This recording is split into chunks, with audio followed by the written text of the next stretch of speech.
ದರ್ಶನ್ ಮತ್ತು ಗ್ಯಾಂಗ್ನಿಂದ ರೇಣುಕಾಸ್ವಾಮಿ ಬರ್ಬರ ಹತ್ಯೆ ಪ್ರಕರಣ ಸಂಬಂಧ ಬೆಂಗಳೂರಿನ 57ನೇ ಸಿಸಿಎಚ್ ಕೋರ್ಟ್ನಲ್ಲಿ ಗುರುವಾರ ಸಹಸಾಕ್ಷ್ಯ ವಿಚಾರಣೆ ನಡೆಯಿತು.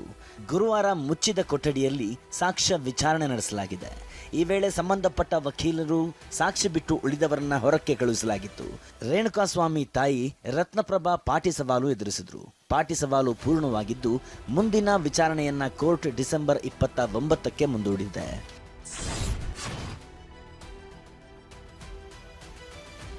ಹತ್ತೊಂಬತ್ತು ವರ್ಷದ ವಿದ್ಯಾರ್ಥಿನಿ ಮೇಲೆ 3 ಯುವಕರು ಸಾಮೂಹಿಕ ಅತ್ಯಾಚಾರ ನಡೆಸಿದ್ದಾರೆ. ಈ ಸಂಬಂಧ ವಿಕಾಸ್, ಪ್ರಶಾಂತ್ ಹಾಗೂ ಚೇತನ್ ಹೆಸರಿನ 3ರನ್ನ ಮಾಗಡಿ ಠಾಣೆ ಪೊಲೀಸರು ಬಂಧಿಸಿದ್ದಾರೆ. ಬೆಂಗಳೂರು ದಕ್ಷಿಣ ಜಿಲ್ಲೆ ಮಾಗಡಿ ಠಾಣಾ ವ್ಯಾಪ್ತಿಯಲ್ಲಿ ಈ ಘಟನೆ ನಡೆದಿದೆ. ಈ 3 ಆರೋಪಿಗಳ ಪೈಕಿ ವಿಕಾಸ್ ಪ್ರೀತಿ ಮಾಡೋ ನೆಪದಲ್ಲಿ ಯುವತಿಯನ್ನ ಪರಿಚಯ ಮಾಡಿಕೊಂಡಿದ್ದ. ಬಳಿಕ ವಿದ್ಯಾರ್ಥಿನಿಯ ಜೊತೆ ಲೈಂಗಿಕ ಸಂಪರ್ಕ ಬೆಳೆಸಿದ್ದ. ವಿಡಿಯೋ ಮಾಡಿಕೊಂಡಿದ್ದ ವಿಕಾಸ್ ಬಳಿಕ ವಿದ್ಯಾರ್ಥಿನಿಗೆ ನಾನು ಕರೆದಾಗ್ಲೆಲ್ಲ ಬರಬೇಕು ಅಂತ ಬೆದರಿಕೆ ಹಾಕೋದಕ್ಕೆ ಆರಂಭಿಸಿದ್ದ. ಬಳಿಕ ಚೇತನ್ ಮನೆಯಲ್ಲಿ ವಿಕಾಸ್, ಪ್ರಶಾಂತ್ ಹಾಗೂ ಚೇತನ್ ವಿದ್ಯಾರ್ಥಿನಿ ಮೇಲೆ ಸಾಮೂಹಿಕ ಅತ್ಯಾಚಾರ ನಡೆಸಿದ್ದಾರೆ. ಈ ಸಂಬಂಧ ಮಾಗಡಿ ಠಾಣೆಗೆ ವಿದ್ಯಾರ್ಥಿನಿ ದೂರು ನೀಡಿದ ಬಳಿಕ ಪೊಲೀಸರು ಆರೋಪಿಗಳನ್ನ ಬಂಧಿಸಿದ್ದಾರೆ. 3 ಆರೋಪಿಗಳ ಪೈಕಿ 2 ವಿದ್ಯಾರ್ಥಿಗಳು ಅನ್ನೋದು ಗೊತ್ತಾಗಿದೆ. 19 ವರ್ಷದ ಹುಡುಗಿಯ ಮೇಲೆ ಏನು ಸಾಮೂಹಿಕ ಅತ್ಯಾಚಾರ ಮಾಡಿದ್ದಾರೆ. ಆ ಪ್ರಕರಣದಲ್ಲಿ 3 ಜನ ಆರೋಪಿಗಳಿದ್ದಾರೆ. ಆ 3 ಜನ ಆರೋಪಿಗಳನ್ನು ನಾವು ಬಂಧನ ಮಾಡಿದ್ದೀವಿ. ಅವರೆಲ್ಲ ಒಂದೇ ಊರಿನವರಾಗಿರ್ತಾರೆ, ಗೊತ್ತಿರೋವಂಥವ್ರಾಗಿರ್ತಾರೆ. ಈ ಪರಿಚಯವನ್ನೇ ಅವರು ದುರ್ಬಳಕೆ ಮಾಡಿಕೊಂಡು ಬ್ಲ್ಯಾಕ್ ಮೇಲ್ ಮಾಡಿ ಆ ಹುಡುಗಿನ ಈ ರೀತಿ ಅತ್ಯಾಚಾರ ಮಾಡಿದ್ದಾರೆ. ಇದ್ರ ಬಗ್ಗೆ ಪ್ರಕರಣ ದಾಖಲಿಸ್ಕೊಂಡು ಫರ್ದರ್ ತನಿಖೆಯನ್ನು ನಾವು ಮುಂದುವರಿಸಿದ್ದೀವಿ. ಇನ್ನು ವಿಕಾಸ್ ಲೈಂಗಿಕ ಸಂಪರ್ಕ ನಡೆಸಿದ ವಿಡಿಯೋ ಕೂಡ ವೈರಲ್ ಆಗಿದೆ. ವಿಕಾಸ್ ತನ್ನ ಗೆಳೆಯರೊಂದಿಗೆ ತಾನು ನಡೆಸಿದ ಕೃತ್ಯವನ್ನ ಹೆಮ್ಮೆಯಿಂದ ಹೇಳ್ಕೊಳ್ತಿರೋ ವಿಡಿಯೋ ಕೂಡ ವೈರಲ್ ಆಗಿದೆ.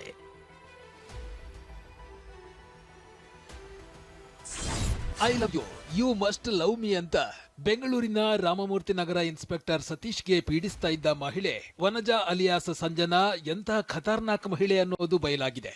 ಹಲವರನ್ನ ಹನಿ ಟ್ರ್ಯಾಪ್ಗೆ ಬೀಳಿಸಲು ಯತ್ನಿಸಿದ್ದ ವನಜಾ ಮೇಲೆ ಸಾಲು ಪ್ರಕರಣಗಳು ದಾಖಲಾಗಿರುವುದು ಬೆಳಕಿಗೆ ಬಂದಿದೆ. ಹಣ ಇರುವ ವ್ಯಕ್ತಿಗಳನ್ನೇ ಟಾರ್ಗೆಟ್ ಮಾಡಿ ಗಾಳ ಹಾಕ್ತಾ ಇದ್ದ ವನಜಾ ಅಲಿಯಾಸ್ ಸಂಜನಾ ನಂತರ ಅವರನ್ನ ಮನೆಗೆ ಊಟಕ್ಕೆ ಬನ್ನಿ ಅಂತ ಆಹ್ವಾನವನ್ನ ಕೊಡ್ತಾ ಇದ್ಲು. ಮನೆಗೆ ಬಂದವರ ಜೊತೆಗೆ ಲೈಂಗಿಕವಾಗಿ ಸಂಪರ್ಕವನ್ನ ಬೆಳೆಸ್ತಾ ಇದ್ಲು. ನಂತರ ಅದನ್ನ ವಿಡಿಯೋ ಮಾಡಿಟ್ಟುಕೊಂಡು ಬೆದರಿಕೆ ಹಾಕ್ತಾ ಇದ್ಲು ಎನ್ನಲಾಗಿದೆ.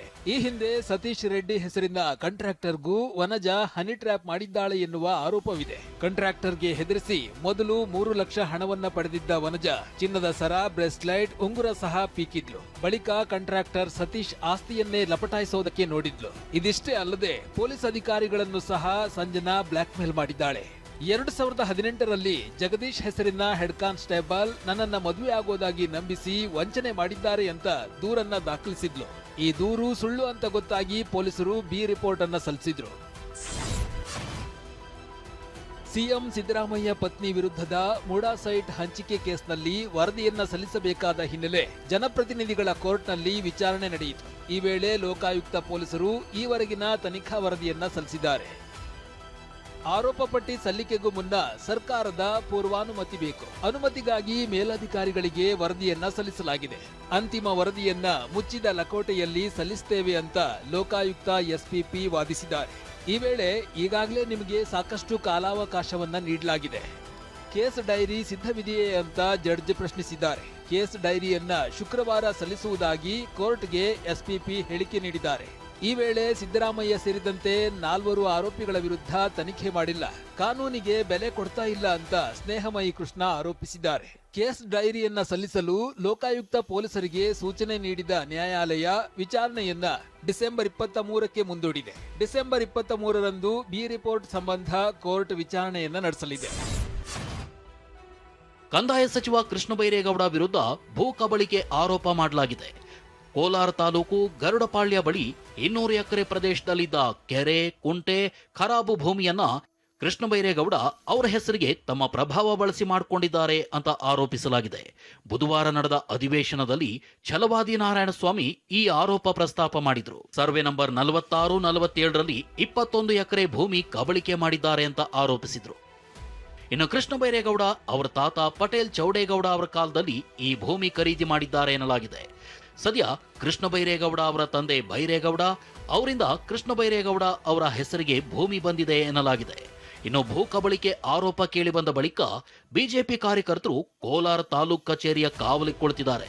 ಕೃಷ್ಣ ಬೈರೇಗೌಡ ತಮ್ಮ ಪ್ರಭಾವ ಬಳಸಿ ಕಡತ ತಿದ್ದುವ ಅಥವಾ ಕಡತ ತೆಗೆದುಕೊಂಡು ಹೋಗುವ ಸಾಧ್ಯತೆ ಇದೆ ಅಂತ ಆರೋಪಿಸಿ ಬಿಜೆಪಿ ಕಾರ್ಯಕರ್ತರು ಕಾವಲಿಗೆ ಕುಳಿತಿದ್ದಾರೆ. ಗುರುವಾರ ನಡೆದ ವಿಧಾನಸಭೆ ಅಧಿವೇಶನದಲ್ಲಿ ವಿಪಕ್ಷ ನಾಯಕ ಆರ್ ಅಶೋಕ್ ಸಚಿವ ಕೃಷ್ಣ ಬೈರೇಗೌಡ ವಿರುದ್ಧ ಭೂಕಬಳಿಕೆ ಆರೋಪ ವಿಚಾರ ಪ್ರಸ್ತಾಪ ಮಾಡಿದರು. ಈ ವೇಳೆ ನೀವು ಯಾವುದೇ ರೂಪದಲ್ಲಾದರೂ ಚರ್ಚೆ ಮಾಡಿ, ಆರೋಪಕ್ಕೆ ನಾನು ಉತ್ತರಿಸಲು ಸಿದ್ಧ ಅಂತ ಸಚಿವ ಕೃಷ್ಣ ಬೈರೇಗೌಡ ಹೇಳಿದರು. ಈಗ ಶೂನ್ಯ ವೇಳೆ ಅಲ್ಲ, ಈಗ ಚರ್ಚೆಗೆ ಅವಕಾಶ ಇಲ್ಲ. ನಂತರ ಅವಕಾಶವನ್ನ ಕೊಡುವುದಾಗಿ ಸ್ಪೀಕರ್ ಹೇಳಿದರು. ನೀವು ನನಗೆ ನೋಟಿಸ್ ಕೊಡಿ ಅಂತ ಐ ಆಮ್ ರೆಡಿ. ಏನ್ ಕೇಳಿದ್ರು ಉತ್ತರ ಕೊಡಕ್ ನಾ ತಯಾರಿದ್ದೇನೆ. ಈಗ ಅವ್ರು ರೆಡಿ ಇದ್ದೀರಿ, ನೀವು ಕೂಡ ರೆಡಿ ಇದ್ದೀರಿ, ನಾನು ಮಾತ್ರ ರೆಡಿ ಇಲ್ಲ. ನೀವು ರೆಡಿ ಇಲ್ಲ, ತಗೊಳ್ಬೇಕೀಗ. ಇನ್ನು 21 ಎಕರೆಗೂ ಹೆಚ್ಚು ಜಮೀನು ಲೂಟಿ ಮಾಡಿದ್ದು ಸ್ಪಷ್ಟವಾಗಿದೆ ಅಂತ ಅಶೋಕ್ ವಾಗ್ದಾಳಿ ನಡೆಸಿದ್ದಾರೆ. ಕೃಷ್ಣ ಬೈರೇಗೌಡ ಹೇಳಿದ್ದಾರೆ, ನಮ್ಮ ಪಿತ್ತಾದಿತ ಆಸ್ತಿ. ಯಾವ ಆಸ್ತಿ ಏನಾದ್ರೆ ಈಗ ಯಾರೋ ಕಾರು ಕಳ್ತನ ಮಾಡಿದ್ರು ಅಂತ ಇಟ್ಕೊಳ್ಳಪ್ಪ, ಕೇಸ್ ಯಾರಿಗೆ ಬೀಳೋದು? ಕಳ್ತನ ಕಾರ್ ತಗೊಂಡೋನ್ ಕೇಸ್ ಬೀಳೋದು. ನೀವು ನಿಮ್ಮ ಹೆಸರಿಗೆ ಮಾಡ್ಕೊಬೇಕಾದ್ರೆ ದಾಖಲೆ ಚೆಕ್ ಮಾಡಬೇಕಾಯ್ತು. ಯಾಕೆ ಚೆಕ್ ಮಾಡಿಲ್ಲ? ನೀವೇ ರೆವಿನ್ಯೂ ಮಿನಿಸ್ಟ್ರು, ನಿಮ್ಮ ಕೈಯಲ್ಲೇ ಎಲ್ಲ ದಾಖಲೆಗಳೆಲ್ಲ ನಿಮ್ಮ ಹತ್ರನೇ ಇದೆ. ಹೆಂಗೆ ಬಂತು ಇದು ನಮ್ಮ ತಾತನಿಗೆ ಅಂತ ನೋಡ್ಬೇಕಾಯ್ತಲ್ಲ. ಬರ್ಸ್ಕೊಳಕ್ಕೆ ಮುಂಚೆ ಬೇಕು ಅಂತ ಗೊತ್ತಿದ್ರೂ ಅಲ್ಲಿ ದಾಖಲೆಗಳು ತಿದ್ದಿದ್ದಾರೆ. ಕೆರೆ ಜಮೀನ ದಾಖಲೆಗಳನ್ನು ಅಳಿಸಾಕಿರೋದು ಸ್ಪಷ್ಟವಾಗಿ ದಾಖಲೆಗಳಲ್ಲಿ ಕಾಣಿಸ್ತಾ ಇದೆ. ಕಾಂಗ್ರೆಸ್ ಸರ್ಕಾರದ ಗ್ಯಾರಂಟಿ ಯೋಜನೆಗಳಲ್ಲಿ ಒಂದಾದ ಶಕ್ತಿ ಯೋಜನೆಗೆ ಶಕ್ತಿಯೇ ಇಲ್ಲದಂತಾಗಿದೆ. ಸರ್ಕಾರಿ ಸಾರಿಗೆ ಬಸ್ಗಳಲ್ಲಿ ಮಹಿಳೆಯರು ಉಚಿತವಾಗಿ ಪ್ರಯಾಣ ಮಾಡಲಿ ಅಂತ ಸಿದ್ದರಾಮಯ್ಯ ಸರ್ಕಾರ ಶಕ್ತಿ ಯೋಜನೆ ಜಾರಿಗೆ ತಂದಿದೆ. ಆದರೆ ಕಳೆದ 3 ವರ್ಷಗಳಲ್ಲಿ ಸರ್ಕಾರ ಸಾರಿಗೆ ನಿಯಮಗಳ ಸಾವಿರಾರು ಕೋಟಿ ಬಾಕಿ ಉಳಿಸಿಕೊಂಡಿದೆ. ಈ ಬಗ್ಗೆ ಪರಿಷತ್ ವಿಪಕ್ಷ ನಾಯಕ ಛಲವಾದಿ ನಾರಾಯಣಸ್ವಾಮಿ ಟ್ವಿಟರ್ನಲ್ಲಿ ಸಂಪೂರ್ಣ ಮಾಹಿತಿ ಹೊರಹಾಕಿದ್ದಾರೆ. ಸರ್ಕಾರ 4 ಸಾರಿಗೆ ನಿಗಮಗಳಿಗೆ ಕೋಟಿ ರೂಪಾಯಿ ಬಾಕಿ ಉಳಿಸಿಕೊಂಡಿದೆ. ಪರಿಣಾಮ ಕೆಎಸ್ಆರ್ಟಿಸಿ, ಬಿಎಂಟಿಸಿ, ಎನ್ಡಬ್ಲ್ಯೂಕೆಆರ್ಟಿಸಿ, ಕೆಕೆಆರ್ಟಿಸಿಗೆ ನಷ್ಟ ಉಂಟಾಗ್ತಿದೆ. 4 ಸಾರಿಗೆ ನಿಗಮಗಳು ಸಾಕಷ್ಟು ನಷ್ಟದ ಹಾದಿಯಲ್ಲಿವೆ. 2023-24ನೇ ಸಾಲಿನಲ್ಲಿ 1180.62 ಕೋಟಿ ಬಾಕಿ ಇದ್ರೆ 2024-25ನೇ ಸಾಲಿನಲ್ಲಿ 1170.45 ಕೋಟಿ, ನವೆಂಬರ್ 25ರ ಅಂತ್ಯಕ್ಕೆ 1655.40 ಕೋಟಿ ರೂಪಾಯಿ ಬಾಕಿ ಸೇರಿ ಒಟ್ಟಾರೆ 4006 ಕೋಟಿಯಷ್ಟು ಹಣವನ್ನ ಸರ್ಕಾರ ಬಾಕಿ ಉಳಿಸಿಕೊಂಡಿದೆ ಅಂತ ಬಿಜೆಪಿ ಆರೋಪಿಸಿದೆ.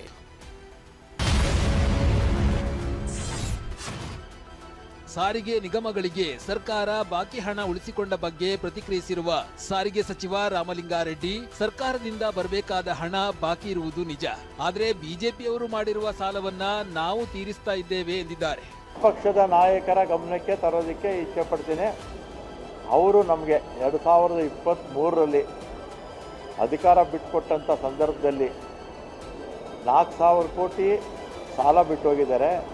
ಅದ್ರ ಜೊತೆಗೆ ಈಗೇನು ನಮ್ಮ ನೌಕರರ ಸಂಘದವರು ಹೋರಾಟ ಮಾಡ್ತಾ ಇದ್ದಾರಲ್ಲ, ನಮಗೆ 1,700 ಕೋಟಿ 38 ತಿಂಗಳು ಕೊಡಬೇಕು ಅಂತ, ಅದು ಸೇರಿದ್ರೆ ಅವ್ರು ಕೊಟ್ಬಿಟ್ಟಿದ್ರೆ ಸಮಸ್ಯೆ ಇರ್ತಿರಲಿಲ್ಲ.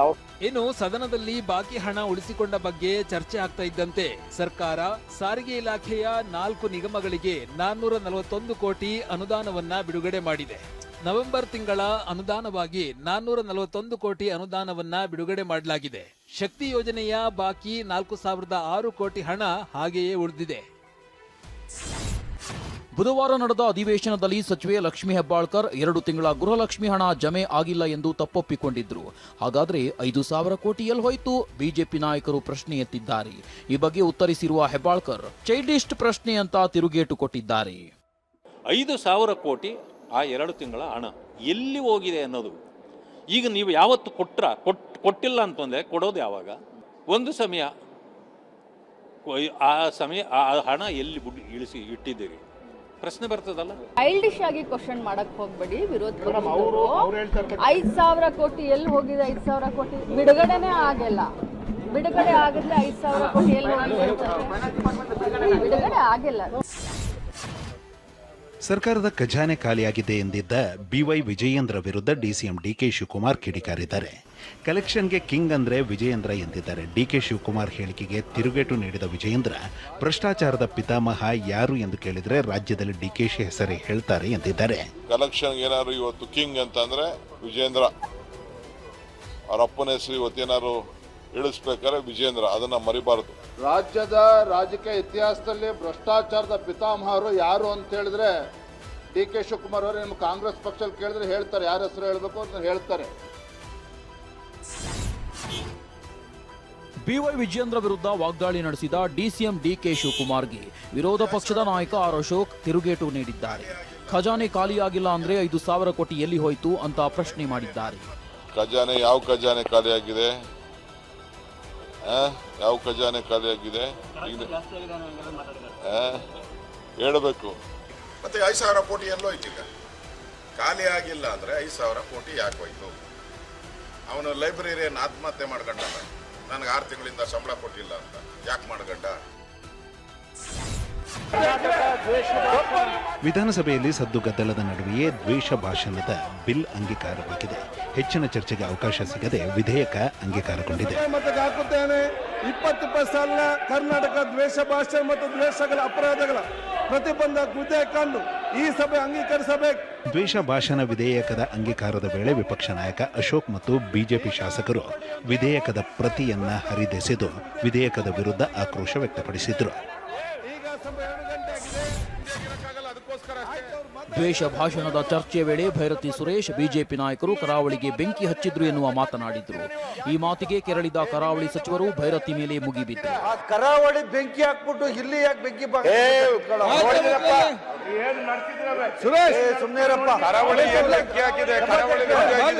ಬೆಂಕಿ ಹಾಕಕ್ಕೆ ಹೊರಟೋದಷ್ಟೇ ನೀವೆಲ್ಲ.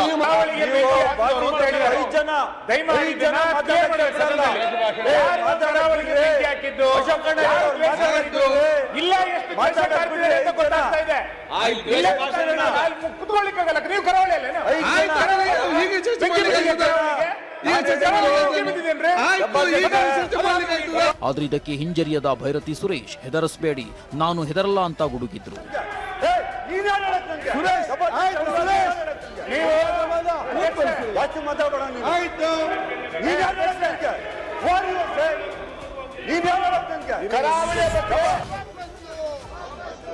ವಿರೋಧದ ನಡುವೆಯೂ ಜಿ ರಾಮ್ಜಿ ತಿದ್ದುಪಡಿ ವಿಧೇಯಕ ಲೋಕಸಭೆಯಲ್ಲಿ ಅಂಗೀಕಾರವಾಗಿದೆ.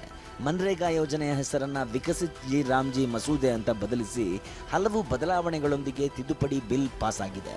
ವಿಪಕ್ಷಗಳು ಸದನದ ಬಾವಿಗಿಳಿದು ಧರಣಿ ನಡೆಸಿದ್ವು. ಬಿಲ್ ಹರಿದು ನಾಯಕರು ಆಕ್ರೋಶ ಹೊರಹಾಕಿದ್ರು. ಸದನದ ಹೊರಗೂ ಪ್ರತಿಭಟನೆ ನಡೆಸಿದ್ರು. 2047ರ ವಿಕಸಿತ ಭಾರತ ನಿರ್ಮಾಣಕ್ಕೆ ಈ ಮಸೂದೆ ನಿರ್ಣಾಯಕ ಅಂತ ಕೇಂದ್ರ ಸರ್ಕಾರ ಸಮರ್ಥಿಸಿಕೊಂಡಿದೆ. ಅಧಿವೇಶನ ಮುಗಿದರೂ ನಮ್ಮ ಹೋರಾಟ ನಿರಂತರ ಅಂತ ಕಾಂಗ್ರೆಸ್ ಹೇಳಿದೆ.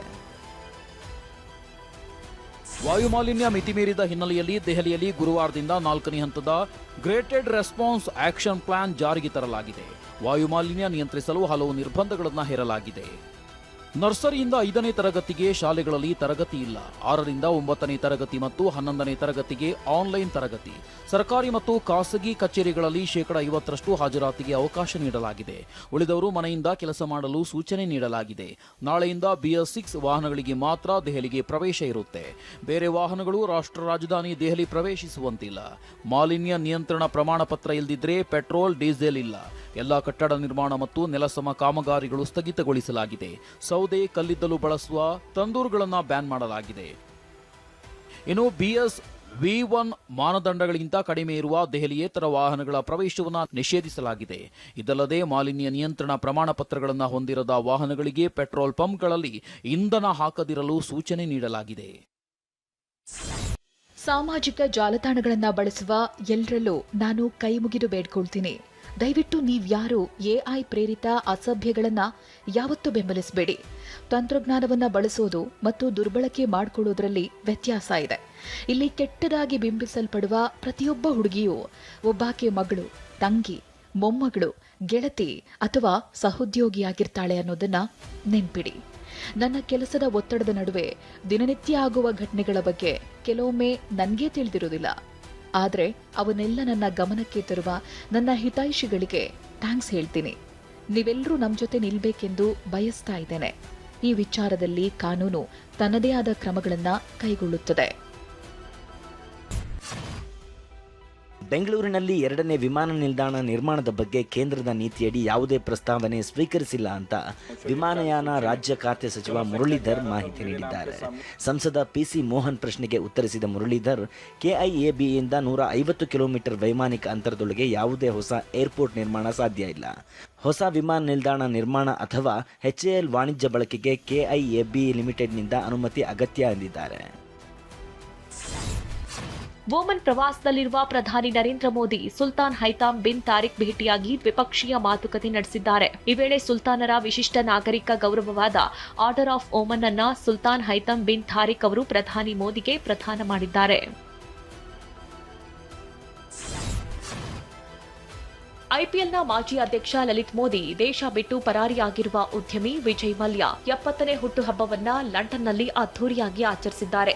ಲಲಿತ್ ಮೋದಿ ತಮ್ಮ ಲಂಡನ್ನ ಬೇಲ್ಗ್ರೇವ್ ಸ್ಕ್ವೇರ್ ಮನೆಯಲ್ಲಿ ಮಲ್ಯಾಗೆ ಗ್ಲೋರಿಯಸ್ ಈವ್ನಿಂಗ್ ಬರ್ತ್ಡೇ ಪಾರ್ಟಿ ಕೊಟ್ಟಿದ್ದಾರೆ. ಪಾರ್ಟಿಯಲ್ಲಿ ಶ್ರೀಮಂತ ಉದ್ಯಮಿಗಳ ದಂಡೇ ಇತ್ತು. ಬಯೋಕಾನ್ ಸಂಸ್ಥಾಪಕಿ ಕಿರಣ್ ಮಜುಂದಾರ್ ಶಾ, ನಟ ಇದ್ರೀಸ್ ಎಲ್ಬಾ ಮತ್ತು ಫ್ಯಾಷನ್ ಡಿಸೈನರ್ ಮನೋ ವಿರಾಜ್ ಖೋಸ್ಲಾ ಕೂಡ ಭಾಗಿಯಾಗಿದ್ದಾರೆ.